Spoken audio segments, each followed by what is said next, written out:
I was over 9,000 miles from home, in a foreign country, out of money, in a lot of pain, when a realization hit me. I don't think I can do this anymore. Being a professional athlete is something I always fixated upon, even as a little kid. Like, I played all the classics, baseball, basketball, football, but I kept getting hurt, which forced me into golf. You'll see injuries are a common theme in this story. I fell in love with golf, and for over a decade of my life, I dedicated every moment I could to it. I practiced every day, pushing my body, mind, spirit to the limit. Rain or shine, sweltering or freezing, I was out there trying to get better. And then, fast forward, I'm living my dream. I'm a professional golfer, but it's not at all what I thought it would be. This is the story of a relentless pursuit of a goal and how a single realization led to me walking away. I'm Cody Troutman, and this is my podcast,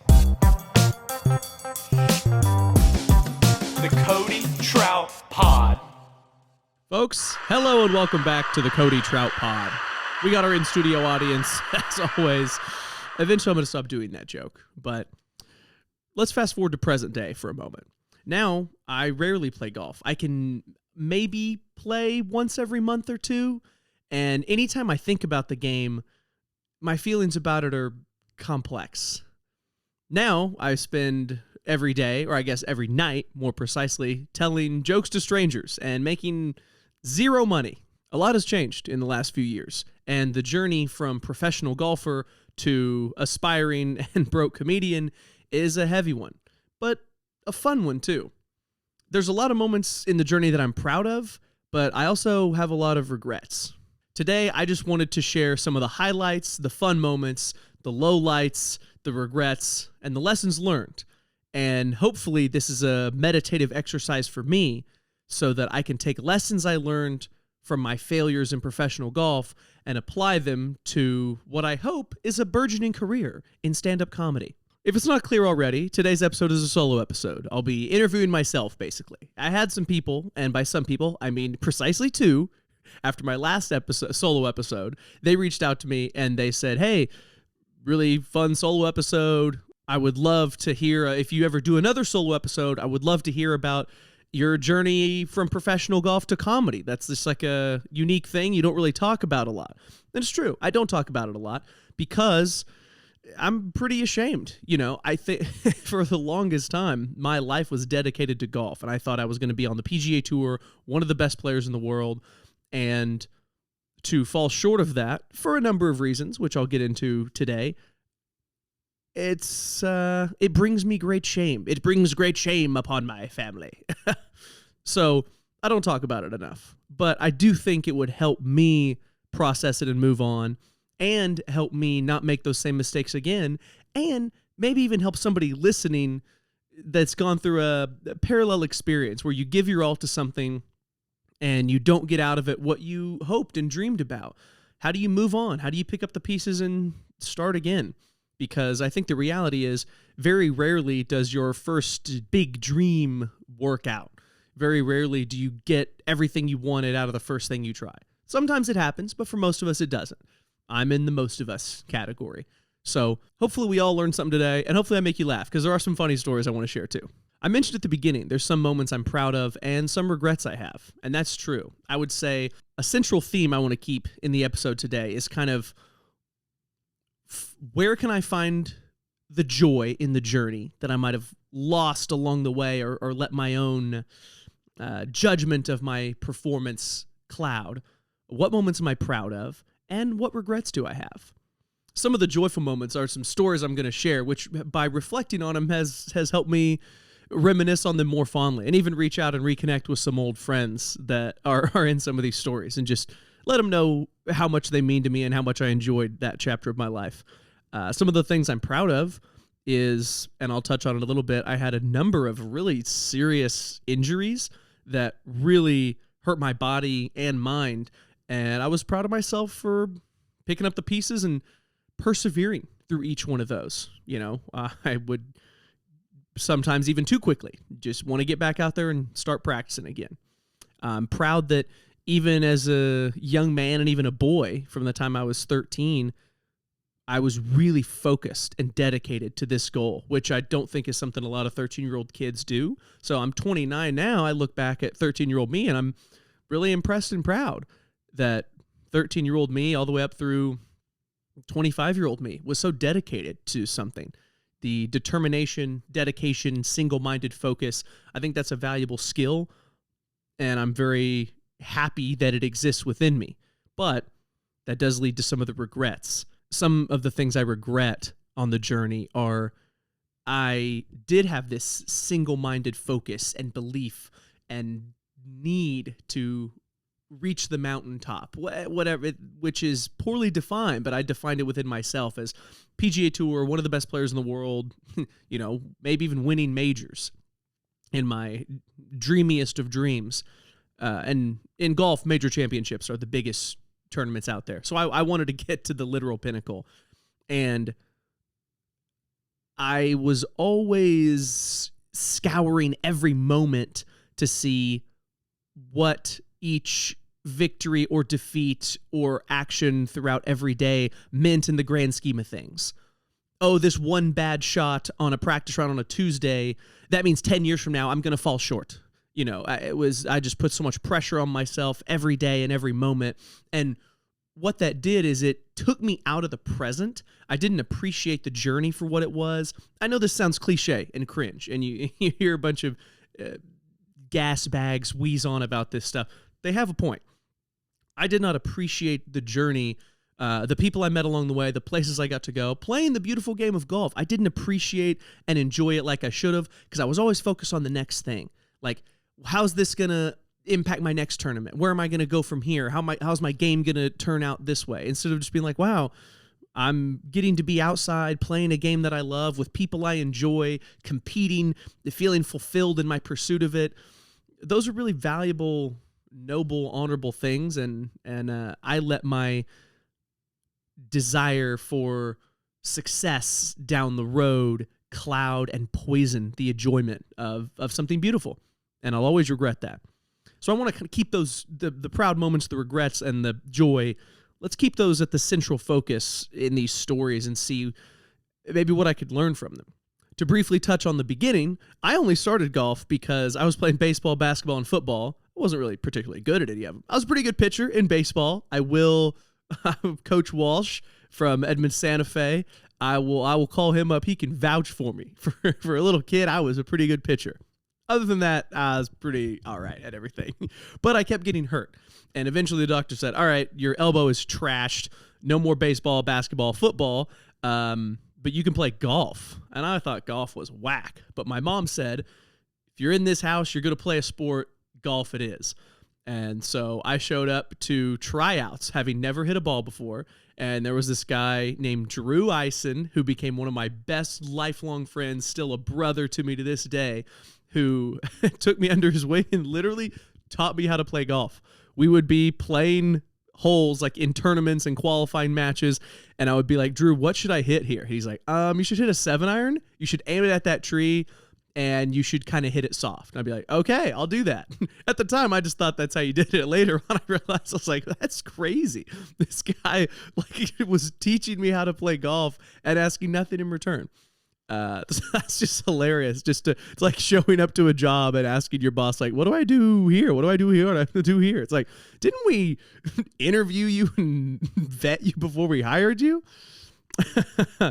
And then I remember in high school a couple of funny moments, which, again, at the time, I was so worried about how my game stacked up against future goals of mine that I didn't appreciate it. But looking back, these are like hilarious high school memories.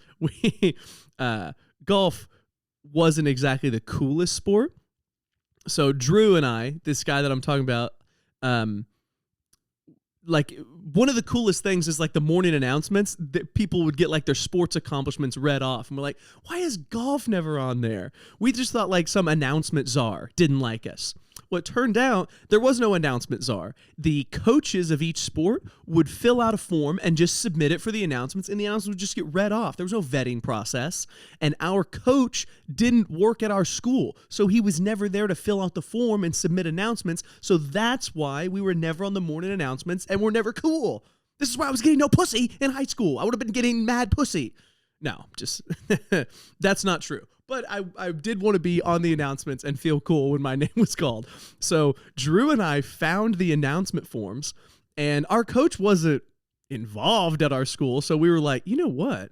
We could just sign our coach's name and put whatever we want in these announcement forms. And so our senior year, we went way overboard. Every day we would fill out an announcement form about our team and about us specifically and talk about our accomplishments. So it'd be like the football team, the most popular team, like once a week they would get an announcement update like, oh, they won this game or lost this game. Ours were every day, and it would be like, at practice yesterday, Cody had a really productive chipping session and his short game is much improved. And then it'd be like, Drew Ison sunk a 40-foot putt on the 7th hole. Everybody's like, how are you guys on the announcement so much? I'm like, hey, listen, boss up and do some cool shit. Maybe you can get on the announcements. We were too scared to brag because we thought if we got caught, we'd get in huge trouble. But looking back, that's so funny. I can't believe we did that. I can't believe we got away with it. And I should have appreciated it more at the time. That's just hilarious.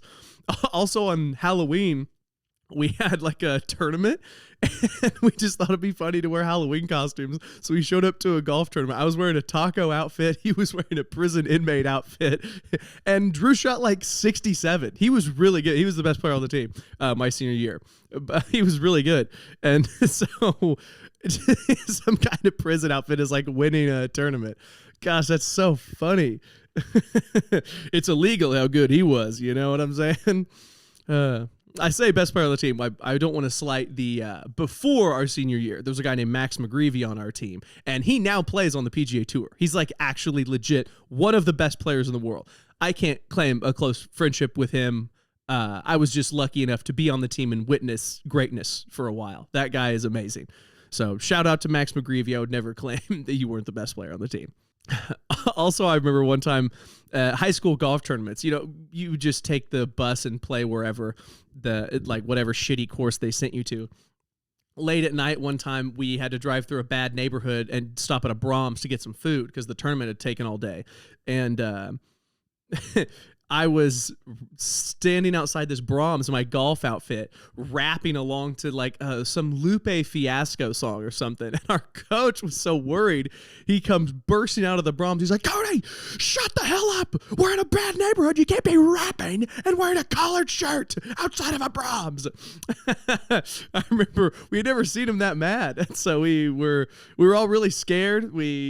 I don't think we even got ice cream. We just got our burgers and left, all because I had decided to participate in the rap game. But listen, I'm for the streets. So, coach tried to hold me down. I busted a cap in his ass later. I said, we on the announcements, bitch. Oh my gosh, this is another great high school golf memory. Drew, my best friend on the team that I've talked about, I guess I'll find out later if he's cool with me telling this story. It's not bad. So a 36-hole tournament day was very common. This is where you play 2 rounds in one day. It takes like 12 hours. It is a long day. And at the beginning of the day, you're at these tiny, shitty golf courses that have one bathroom. And Drew had to take a shit. And he was like waiting in line for the bathroom, and it was like the tournament was starting. He wasn't gonna have time. And he's like, "Oh crap! I need to go." And he's like, "That's all right. I'll just go as soon as I can. Like when I round the turn after a few holes." And he would play the 1 bag. I'll play the 2 bag. So we would always see each other like passing by holes. And I'm like, "Hey, how you doing? How's your stomach? How's the asshole?" And he's like, "Actually, I'm striping it." He's like, something about like clenching my cheeks is activating my core, and I'm hitting the most pure golf shots I've ever hit.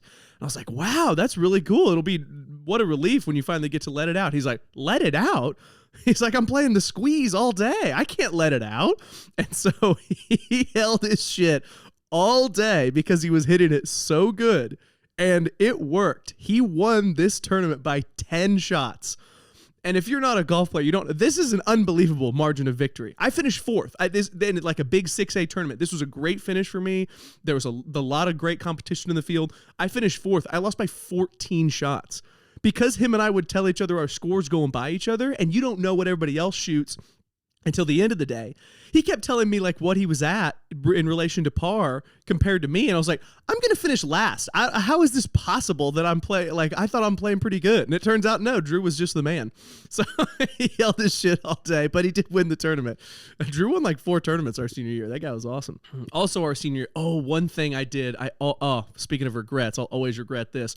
I forgot exactly how it went. It was like my sophomore or junior year. I wanted more preferential treatment on the team just because I guess I was insecure and had an ego. And I told my coach, I was like, well, like if you guys don't let me play these tournaments and with these, like I could always just transfer. I don't know why I've never said that. I don't know why I said it. That was a shitty thing to do. I'm embarrassed, but I was 1,000,000% in the wrong. And he just goes, well, then transfer. We don't need you. And he points at Max and Drew. He's like, I got 2 of the best players in the state. You think we're going to miss you?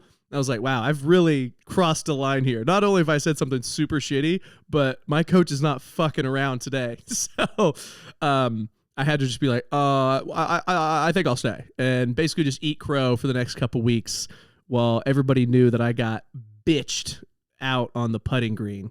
That was embarrassing. And even telling it right now, that's so embarrassing. I should find that coach's contact information and be like, hey, remember that one time 10 years ago that I said this one thing? I'm really sorry. But high school golf wasn't all sunshine and rainbows. My first couple of major health scares occurred, and this still affects my life today.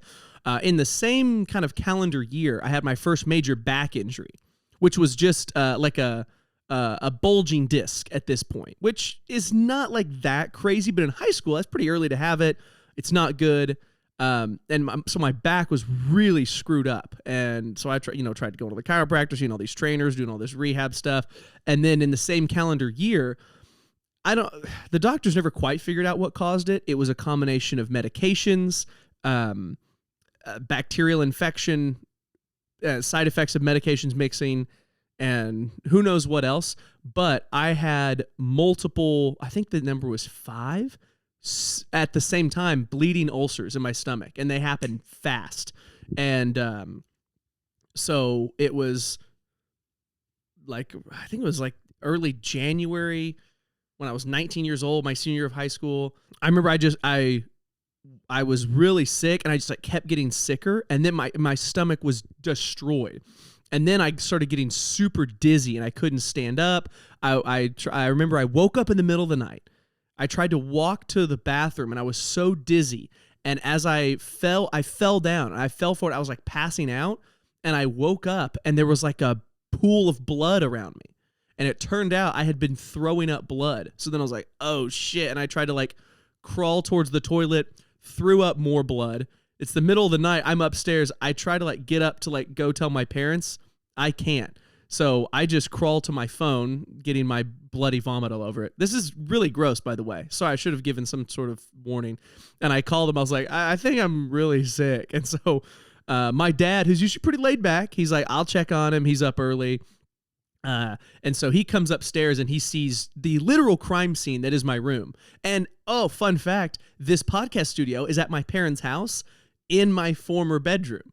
So the carpet in here, we should have left it. I could have showed you guys. It was all stained with blood. It was super disgusting. Epic prank I pulled on my parents. My dad sees the pools of blood, and instantly he's like, oh, we got to go to the hospital now. So they like have to carry me down the stairs. They're calling the ambulance. And at the time, I was a huge fan of Johnny Manziel. I was like, yo, let me take my Manziel jersey. So I put the Johnny Manziel jersey on, got some blood on it. Probably still on there to this day. More blood than he got playing in the NFL. But I remember, so that was really bad. I spent like 3 weeks in the ICU. Major health situation there. And on the last episode, if anybody listened to the last episode, the story about me asking the nurse on a date and then the girl straddling me, my heart monitor going up, those both happened in the during this hospital stay. But that affected I still have to take medications, eat certain foods. My stomach is still fucked up, but it really fucked me up. I lost a ton of blood. Almost died, honestly. They said another few hours I would have kicked it. But that really began the health odyssey. So let's fast forward to college. Spent a lot of time talking about high school golf there. A lot of funny stories.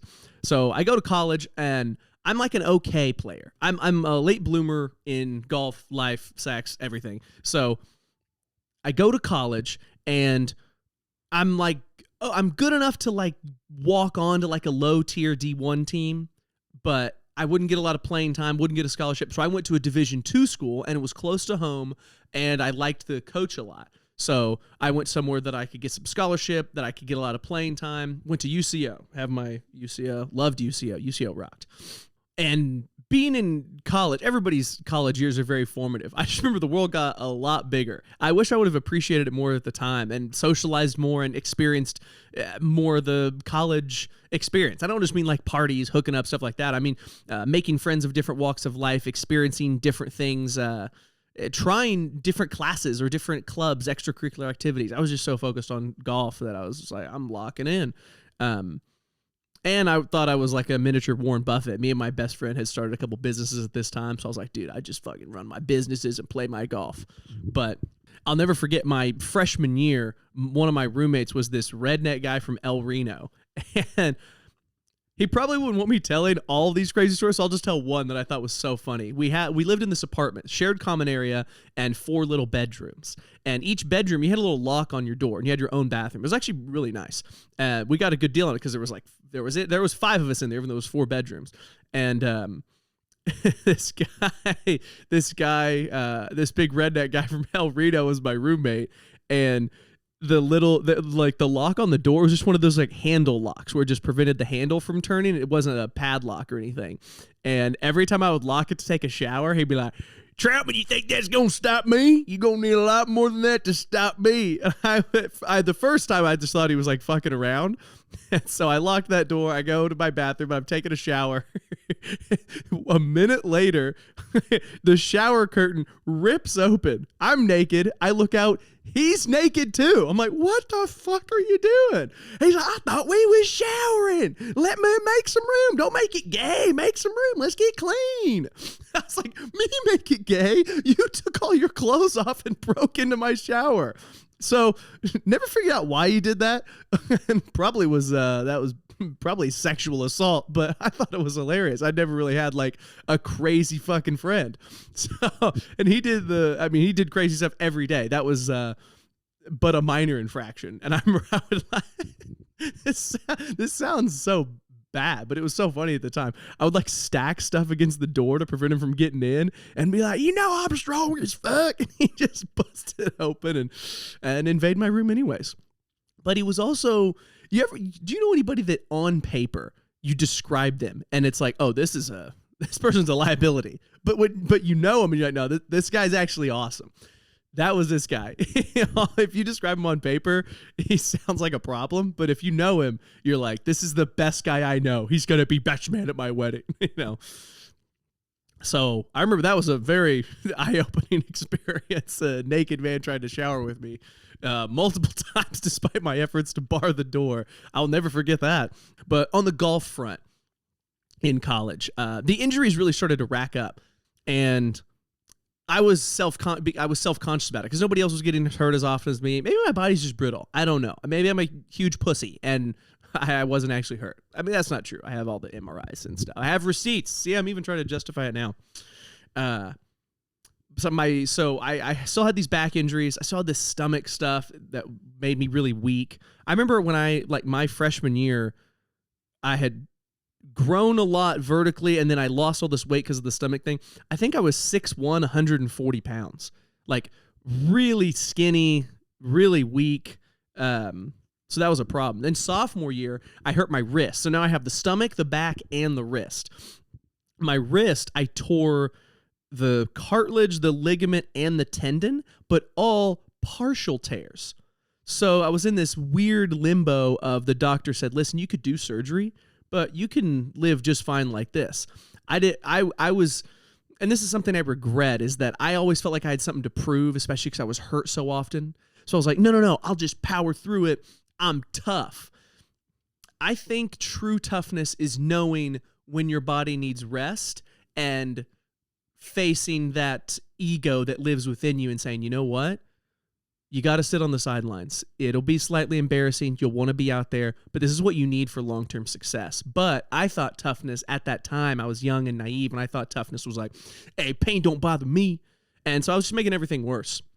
It got to where like my hand stopped working. I would get these shooting pains down my legs. My stomach was all fucked up. It was nasty stuff. All this injury stuff came to a head my junior year of college. My wrist and stomach were kind of consistently bad, but my back was getting worse and worse, and it was affecting my practice time. So I was like self-conscious that I was going to get worse at the game, so I wasn't resting and taking as much time off as I needed and kind of trying to rush back each of these setbacks. And then and I had already had a number of like small back injuries where I'd be out for a few weeks, a couple of months. I'd have to go get injections. I'd have to go get MRIs and all this new stuff. And then finally something happened. And over the course of a few days, I'm like, this is really bad. So I went in for another MRI, and I'm going to try to explain this right. So L3, L4, and L5 are like low lumbar vertebrae. The discs between all of those had herniated. And if anybody's a medical professional, message me if I'm getting this wrong scientifically. My understanding that they explained to me was my lumbar spine, because that area those had herniated and the area had weakened, my lumbar spine had started to flex too much. It's called lumbar lordosis, or like extend too much, like art, like a little bit of arch. So I have a good arch. You know what I'm saying? Come on. So the middle vertebrae had also, I think, had stress fractures in it. So L3, L4, 5. So L4, stress fractures, vertebrae or discs herniated, and then it was cutting into the tissue surrounding it.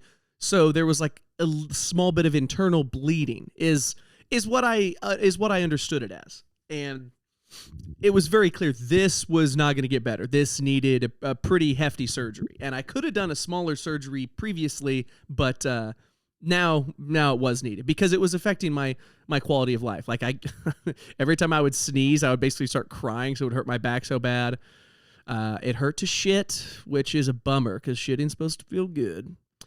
And you know what? I couldn't sleep. I couldn't walk right. And I would just like hobble to the golf course and make myself go through the pain, and then, tell myself that was part of earning it, quote unquote, which is so dumb. But I was young and naive. I thought that's what toughness was. I thought that's what champions did. But no, I think champions look at the long term and figure out what they need to do to support their long-term goal, not rather than the emotional ego trip of like, yo, nobody out here knows how much I'm suffering. So I have the surgery, and I'm out for a long time. I think like 8 or 10 months. Like, it was a long time. And then I have to work my way back and play it's like my injury layoff time's cutting into my senior year. So I just rush it back. I'm like, let's just go. And I probably wasn't ready to play. My game suffered a little bit. I had an all right senior year, but I was like just good enough to turn professional.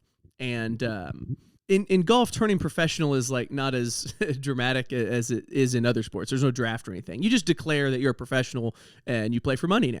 But if you're not good, you're going to go broke instantly. So I was like just good enough to play professionally. I had a good enough college career where I could get sponsorships in the forms of like free stuff, like apparel, bag, ball, gloves, club, stuff like that, but not really any money.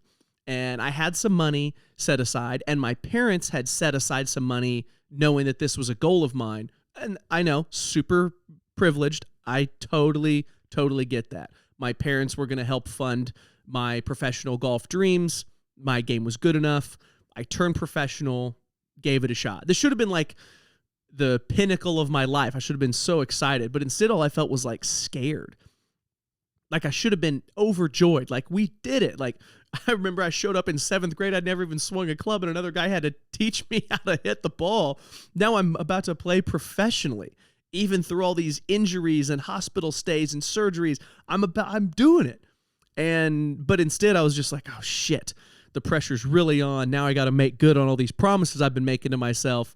So instead of it being like a celebration and an experience I embraced, it was something that I just allowed to put more pressure on myself, and it led to more bad decisions in terms of health. But I turned professional, and I'm playing okay. And there's a series of tournaments to try to get onto like the PGA Tour called qualifying school, or Q school colloquially. And there's a lot of stages of it, and you qualify for different stages in different ways. But I had to start all the way at the beginning because I wasn't like some superstar college player. And I played really well in like the initial stage, the next stage, and then the stage right before the final stage where you can like try to get on the PGA Tour.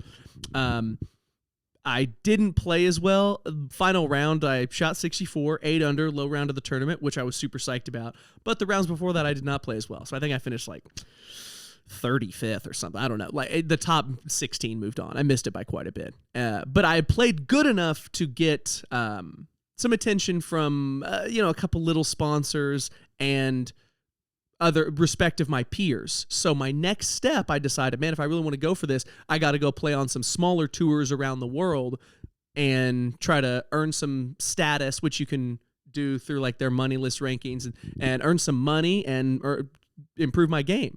So I decided to go play in Asia, which I think was a good decision, but not for the reasons I thought. I thought like, oh, their summer is our winter. When everybody else is like taking the winter off, I'll be grinding.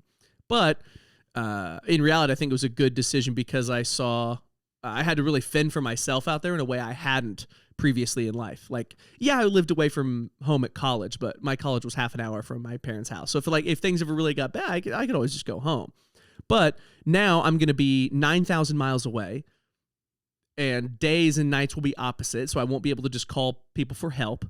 Nobody's going to be speaking my language because I'll be mostly in Southeast Asia was the area. And I learned a lot on that trip. That I also had like some really serious realizations too, to kind of keep it centered on like that joy, pride, regret thing. A couple of things I'm proud of is just stepping out of my comfort zone and going for something big like that. Being able to figure it out and survive in a foreign country. I know that's like very small, but it was cool. I'm a pretty like in my bubble, like my comfort zone kind of guy.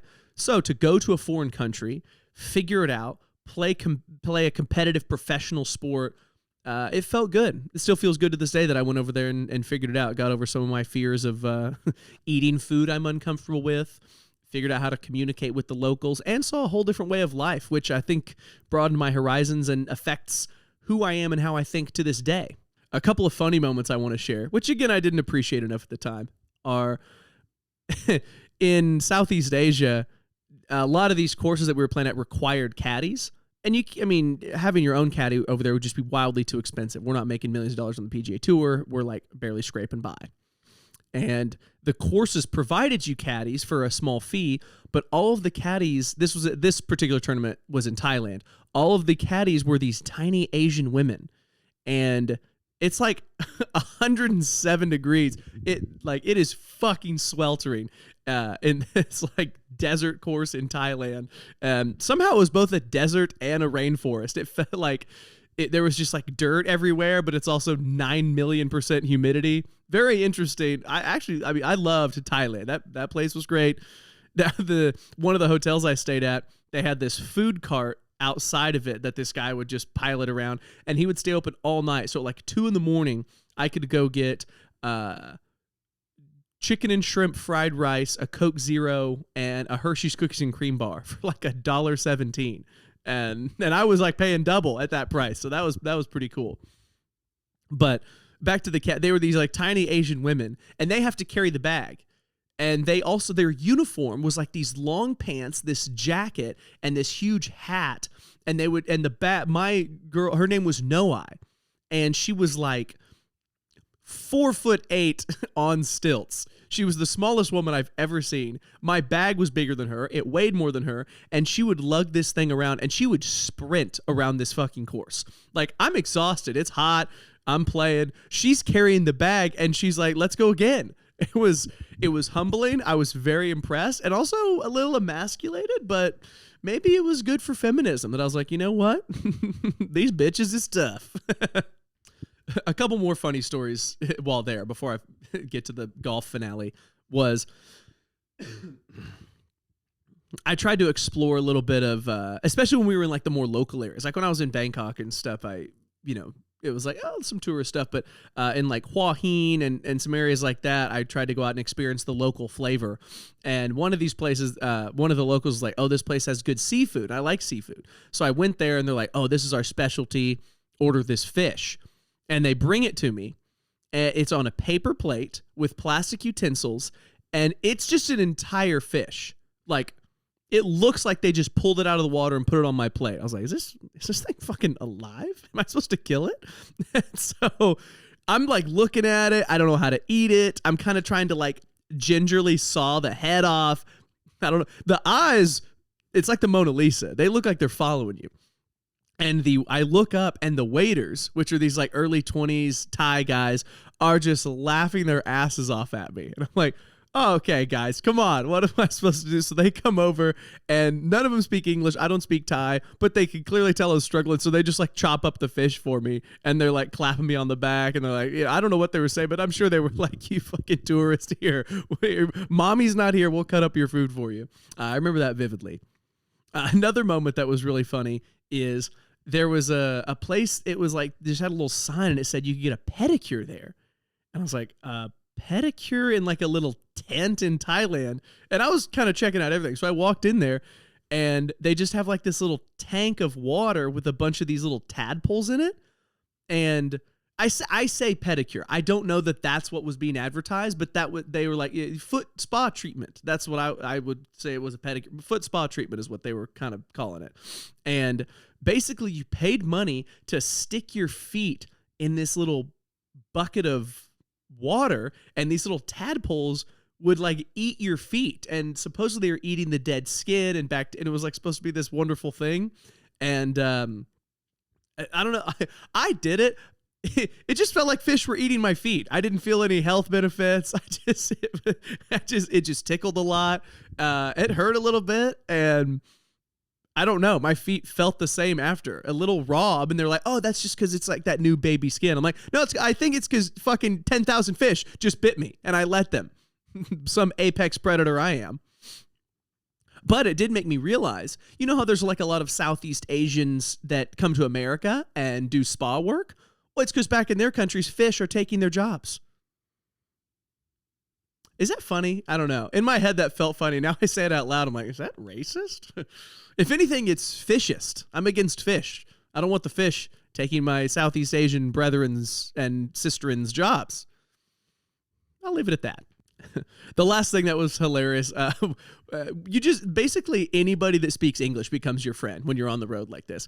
And for a stretch of time, I like partnered up just to travel with this Australian guy. And I'm sure some of you are familiar with the concept of like the Thai massage parlors. Very real. Some happy ending, some not. For like 40 baht, which is, I'm going to fuck up the exchange rates, but it felt like $5. I could get like a full back and foot massage. No funny business, no busting nuts or anything. And that was great. I did that like multiple times a week when I was in some of these Thai cities. That was great. But this guy, he had sought out some of the more illicit establishments. And he told me about this one. He's like, bro, you gotta come try it with me. I'm trying to do an Australian accent. I don't know if it's good. He's like, hey, he's a classic Australian guy. He's like, you fucking cunt, you gotta come visit this place with me. Oh, these women are crazy. Whatever he would say. Let me see if I can do it. Oh, these fucking Sheilas. They'll do anything on your cock for 50 baht. That's the best impression I can do. But basically, he was like, dude, you got to come to this place. He said that they had a massage table you would lay face down on with a hole in the crotch, and they would massage you and milk you like a cow. And he was doing this like 3 times a week, allegedly, according to him. I never went with him. That's too far for me. I can milk my own cow. You know what I'm saying? Do that for free. But nobody does it like I do it. Okay, come on. But then I found out after like a couple weeks of him telling me about all his adventures, he like one day we were talking at dinner and he's like, "Oh, hold on, my wife's calling me." I was like, "Your wife?" He was married. So he gets back to the table. I'm like, "Listen, dude, I don't know how you guys have set up your marriage, but in traditional marriages, what you would be doing is considered really fucking wrong." And he's like, "Oh, whoa, I don't fuck any of these ladies." He's like, "I only fuck my wife's pussy. My wife's, but that's my marriage. That's my wife. I wouldn't cheat on her. You get a couple of blowjobs and hand jobs from some blokes in Thailand. That's nothing. That's not cheating." So that was his, the sanctity of marriage was saved only for the pussy, which is a very interesting stretch of logic. So had all these fun moments, but of course I didn't appreciate them at the time. Like I've mentioned a number of times, I was just like so worried about my game. And over the course of these weeks and tournaments, and I was not playing great, and I was like already hurt when I went over there, and like my injuries just kept getting worse. And eventually there came a time, and this was like really towards the end, where I am across the world. It's the middle of the night back home, so I can't call anybody to talk. That's the other thing. I wasn't talking to anybody. Like I'm telling this story about the Australian guy and like different people I'm talking to. That was like a little bit every other day or like at the golf course. You're kind of just alone in a foreign country most of the time. It's very solitary. And I don't think I was as ready for that. And I would have adjusted to it over time, but it was definitely a shock. So to be foreign country, all alone, in great physical pain and in monetary distress was pretty difficult. But I just remember there was one day that I just had a really particularly brutal practice session. And at this point, I was having to, like, if I wanted to practice for 6 hours, I would have to do an hour of like prep work on my back and wrist to get them ready. And then after the round, an hour to 90 minutes of like cool down, stretching, rehab, icing. It was just a huge process. And it really like, yeah, having to do an hour warm up and an hour cool, it's like not that big a deal, but it wears on you mentally because you know you can't just like go out and practice. You have to do all this extra shit. And that really wore on me mentally. And I remember I was sitting in my little shitty hotel room and there's like bugs and lizards everywhere. I was like so used to stuff being clean. Having like bugs and lizards and shit all over my hotel room and all in my stuff. That did toughen me up a little bit. That's actual toughness. It's like you open your suitcase and there's a fucking lizard and cockroach in there making out. And you're like, well, that's just how it is in the outdoors, which is where we are close to. But I just remember, this is when the realization hit me. It's like, I'm running out of money.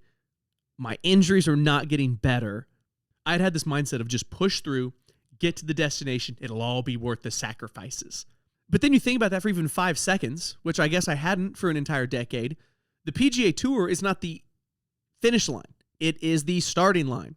If I were to somehow make it to the PGA Tour, then for the next 30 years, my life is just this. Solitary, on the road, in physical pain, having to do all this extra shit. Yeah, for a lot more money and maybe have a few fans along the way. But that realization of like, whoa, there's no like finish line where this stops. If I reach my goals, I actually just keep doing this. And that kind of unraveled the entire thing for me. It sounds simple, but that really, really fucked me up. That thought stuck with me for weeks, just over there by myself. Like, man, this is my forever. Like, what's the goal? The goal was to get on the PGA Tour. The goal was to be one of the best players in the world. But like, that's just like a thing. Like once you're there, what is your life? And it was hard to admit then. It's still hard to admit now because it's admitting that I was wrong. I didn't want that life. I didn't want this life. It had become like what I was putting in was not worth what I would get out. Because I did love the game of golf, but I didn't love being in pain all the time. I didn't love being alone and struggling all the time. And I had also poisoned my own enjoyment of the game. There were many, many days when I hated the game. I hated practice, and I just did it because I wanted to get to this goal. So once that goal kind of lost its luster, I just kind of hated the whole process. I can now say that I love golf. It is awesome. But there was a time period that started there where I was like, I hate golf. I hate everything about it, but I can't quit because I've made all these promises. My parents have put a lot on the line. Everybody that knows me knows this is my dream, and I'm failing. So it was the combination of injuries, running out of money, a lack of skill, honestly. I still wasn't good enough. That's the other thing, is not only did I have to somehow fight through these injuries, figure out the money situation, I still had to get a lot better. I still wasn't good enough to be on the PGA Tour. All that plus this realization was the unraveling. So once COVID happened, that was that also happened after all this had gone down. I was kind of in this mindset. So COVID hits, and all of these Asian tours, the tour is just like the NFL is like the league. The tour is like the league you play in, like whatever tour you're on. Like I was on the Asian Developmental Tour and was supposed to go to PGA Tour China, but like right before this happened, like this was early 2020. So COVID, the tour is all shut down. They send everybody home. So now golf has kind of been ripped away. A global pandemic begins, and I'm like in this funk of like, whoa, what am I going to do next? So, man, I spent so much time talking about golf. I don't want to make this like a 9-hour episode. I spiraled for a while. I didn't know what to do. I came home, had some savings. I moved back in with my parents. I was just lost. And they were like, hey, take a little time. You can figure it out. Ended up starting a business with my dad, growing medical marijuana. I might talk about that in a later episode. I've had quite a few failed businesses that I really put my heart and soul into, and they did not work out. But spiraled for a bit, and I was like, well, I just want to try something that's just like so different from golf. So I started making YouTube videos. I started this podcast like 4 years ago. Barely got it off the ground. Now I'm like actually doing it, but like barely messed with it 4 years ago. And the big problem was I felt that my YouTube videos, my podcast were not funny. And I was like, you know what? I need to go where people are funny. And so I started going to stand-up comedy stuff, going to open mics, trying to learn how to tell jokes. I also did improv classes too. And I was like, okay, cool. Like, I still don't know how to be funny. I'm not funny. All these other guys in improv and guys and girls in improv are funny. I'm just like here participating. So I made a promise to myself. I was like, all right, I'm going to do some open mics, stand-up comedy. And I knew from golf, right, you're not going to be good right away. So I was like, I'm going to do this 50 times before I quit. And I'm glad I made that promise to myself because I hated it. I was so bad at it. I knew nobody. It was such a foreign environment. And I just come off like this epic failure of golf that it was just a brutal emotional experience. So I keep doing it. By the time I get to 50, I was like, you know what? This actually ain't that bad. I made a couple friends. I might have made one successful joke by then. I was like, I might stick with this. Now, fast forward, I've done over 800 performances, like between open mics, shows, and other stuff. I've done over 800 sets. So we definitely went past 50, but I don't want to quit. So when I came home and I'm spiraling and I decide to walk away from golf, I like the grand gesture method of announcements, but I was so embarrassed that I had spent years pursuing this dream and was now going to give up on it. Besides my parents, I didn't even really tell anybody that I was going to stop playing golf. I just kind of quietly stopped. COVID was like a good excuse because everybody was kind of, trapped at home. The tours were on pause. Then when they started up, I just kind of like didn't renew my membership, didn't apply for any events, and just kind of eased away from the game and started doing other shit. I was really embarrassed. I still am embarrassed about it a little bit. But I wanted to do this episode because I don't think I ever really processed fully my departure from golf and my newfound pursuit of comedy, but I want to. I want to be able to look back at the game and be like, man, I love golf. I had so many great memories and experiences. I learned so much. Like, you learn so much playing golf about just showing up every day, doing your best, being accountable. Like, it's just you out there. Like, you're the one hitting the ball. You determine where it goes. It really gets you out of like a victim mindset that I think we can all fall into at times. It's like, well, listen, I hit the ball in the fucking water. Nobody else did that. That was my fault. So I really appreciate those lessons, the lessons that like dedication and hard work over a long period of time, you will see results. Might not be the results you want. I fell short of my own hopes and dreams, but I started as a total beginner shooting like 120. By the time that I stopped playing, my scoring average was like 71, So that's 50 shots better than when I started. Now, I wanted my scoring average to be 68. It means I'm on the PGA Tour, but I didn't get there. And I want to be able to just say that and not be embarrassed or have to qualify it or be like, oh, all this stuff. It's like, no, I wasn't good enough. I got hurt too much. Didn't have the resources I needed. And that's just called life. I think that if I had appreciated the journey more, I wouldn't have this warped view of it. I would have been able to see that realization sooner and be like, you know what? I gave this game everything I had, and now it is taking from me more things than it is giving to me. And I need to appreciate the journey for what it was and walk away. I wish I could have done that with my head held high instead of kind of like slink off into the shadows, embarrassed. But just because I did that at the time doesn't mean I have to live that way now. So I want to take the lessons I learned from golf. I want to appreciate those joyful moments. I want to remember what I learned from it, what made me proud, the determination and perseverance I showed, the focus on a goal, the life lessons that you learn from a game where you fail consistently and just keep trying anyways, and you get better over time. I want to take all that. I want to take these regrets of, I didn't appreciate the journey and I was never present, and I forced my own expectations onto this thing. I want to remember not to fall into those traps again, because I really love comedy. I love this podcast, and I'm launching my own live show next month. Hopefully I love that too. I'll post some details upcoming about that. Y'all should come check it out. But I would be lying if I said I didn't have big dreams in the comedy world. I would love for comedy and comedic entertainment to be my full-time job. But I learned the hard way with golf that if I'm not careful, my own desires will poison the very thing that I once found joy in.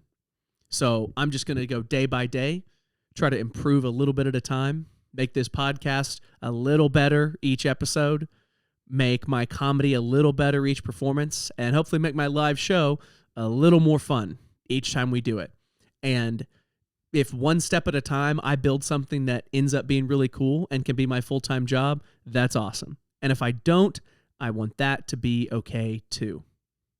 If you made it this far, thanks for listening. I hope this was of any interest at all, and maybe I feel like we can all draw parallels to each other's stories. So hopefully you can draw a parallel to it in your own life. I think we all like to see our stories as our journeys as very unique, when in fact there's a lot of shared experience. Maybe you have something in your life that you put all your eggs in this basket and it just didn't quite work out, and it was very painful and hard to move on. And hopefully this can show you're not alone, because I know I'm not alone either. I know a lot of people have failed at a big dream, and I believe that you can move on, you can pick up the pieces, you can try something else, and even if you don't reach some dizzying height of success you determine for yourself. I'm saying that to you as much as I'm saying it to myself. I want to determine success for myself in richness of life, not check boxes checked off on a checklist. So golf, thank you for all you taught me. And comedy, I will do my best to treat you better. We'll see you next time.